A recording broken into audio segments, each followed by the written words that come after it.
ದೇಶಕ್ಕೆ ಯೋಧ, ನಾಡಿಗೆ ರೈತ, ಬಾಳಿಗೆ ಗುರು ಒಬ್ಬ ತಾನೆ.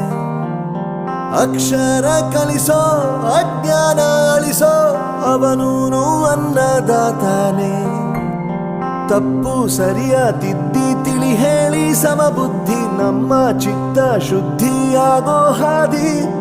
ಎಷ್ಟೇ ದೂರ ಹೋದ್ರೂ ಮರಿಬೇಡ ನಿನ್ನ ಬೇರು, ನಿನ್ನ ಸಾಧನೆಗೆಲ್ಲ ಇದುವೇ ಆದಿ. ಪಾಠಶಾಲಾ